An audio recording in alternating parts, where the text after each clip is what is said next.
Di sini saya akan menyampaikan latar belakang dari hasil review jurnal oleh kelompok kami. Latar belakang dari jurnal ini adalah untuk mengeksplorasi pengaruh pemberian ekspresif writing therapy dalam kelompok terhadap mahasiswa untuk mengatasi kecemasan saat melakukan presentasi di perkuliahan. Proses perkuliahan berbasis presentasi dengan menggunakan metode diskusi kelompok tidak menutup kemungkinan menimbulkan ketegangan dan rasa takut hingga muncul rasa seperti kegagalan.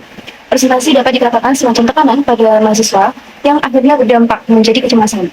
Kecemasan yang dialami mahasiswa tentu membawa dampak negatif seperti menurunnya performa presentasi, menurunnya prestasi akademik, bahkan keinginan untuk drop out dari perkuliahan.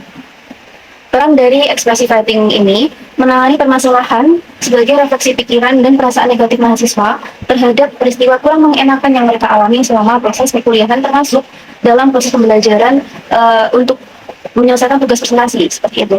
Ekspresi writing terapi sendiri adalah proses menulis yang di dalamnya terdapat kegiatan merefleksikan diri individu dengan keinginan sendiri atau dengan bimbingan terapis. Pada umumnya, terapi ini bertujuan untuk meningkatkan pemahaman mengenai diri sendiri maupun orang lain, bentuk ekspresi diri, dan dapat meningkatkan kepercayaan diri serta kreativitas dan menurunkan ketegangan, kecemasan, bahkan stres hingga depresi. Masuk pada subbab selanjutnya, yakni indikasi variabel dan hipotesis penelitian. Indikasi variabel ini ada 3, ada variabel bebas. Dalam jurnal tersebut adalah pemberian ekspresif writing terapi dalam kelompok, kemudian variabel terikatnya adalah pengaruh pemberian ekspresif writing terapi terhadap mahasiswa dalam mengatasi kecemasan saat mereka presentasi. Kemudian ada confounding variable yang mungkin adalah faktor-faktor lain yang dapat mempengaruhi tingkat kecemasan mahasiswa selain dari ekspresif writing terapi. Kemudian hipotesis penelitiannya, hipotesis yang diajukan dalam penelitian ini adalah bahwa terdapat pengaruh pemberian ekspresif writing terapi dalam kelompok terhadap penurunan tingkat kecemasan berbicara di muka umum pada mahasiswa. Baik, selanjutnya ada metode. Di sini ada subbab A hingga D, yakni 12 subjek yang merupakan mahasiswa berasal dari 2 universitas yang ada di Kota Medan. Kemudian B, metode penelitian dalam jurnal tersebut menggunakan desain eksperimen dengan kelompok eksperimen dan kelompok kontrol. Kemudian C, pengukuran variabel dependen dalam eksperimen tersebut dilakukan dengan menggunakan skala untuk mengukur tingkat kecemasan berbicara di muka umum sebelum dan setelah pemberian ekspresif writing terapi tadi. Kemudian yang D, prosedur eksperimen dalam jurnal tersebut melibatkan penentuan baseline dan briefing subjek, pelaksanaan eksperimen dengan sesi pertemuan selama 2 minggu, persiapan terapis dan observer, kemudian pengukuran post-test setelah perlakuan ekspresif writing terapi. Subbab selanjutnya yakni hasil eksperimen.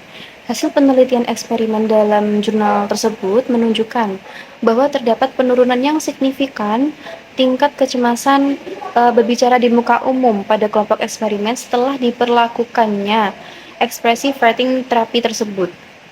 Nah, keunggulan dalam penerapan ekspresif writing terapi adalah melalui proses menulis, kelompok eksperimen ini dapat mengorganisasikan ide-ide dan pikirannya yang bersifat holistik dan memberikan kesadaran mental pada tiap individunya. Selanjutnya yaitu kesimpulan. Kesimpulan dari jurnal ini bahwa expressive writing terapi efektif dalam menurunkan tingkat kecemasan berbicara di muka umum pada mahasiswa. Terapi ini juga dapat meningkatkan kepercayaan diri, self-esteem, dan positive self-talk. Penelitian ini juga memberikan kontribusi penting dalam mengatasi masalah kecemasan berbicara di muka umum pada mahasiswa dan menunjukkan bahwa expressive writing terapi ini dapat digunakan sebagai terapi alternatif untuk masalah psikologis yang mempengaruhi kondisi fisik, kognitif, dan emosional individu. Nah, diperlukannya penelitian lebih lanjut untuk menginformasikan hasil ini dan mengeksplorasi lebih lanjut potensi terapi menulis ekspresif dalam konteks yang berbeda. Selanjutnya yaitu mengenai kelebihan dan kekurangan desain eksperimen dalam penelitian ini. Nah, kelebihannya itu adalah penggunaan metode eksperimen dengan kelompok eksperimen dan kelompok kontrol, sehingga dapat memberikan hasil yang lebih valid dan lebih dipercaya. Nah, sedangkan kekurangan desain eksperimennya itu adalah terbatasnya subjek yang digunakan dalam penelitian ini, sehingga dapat mempengaruhi generalisasi penelitian tersebut.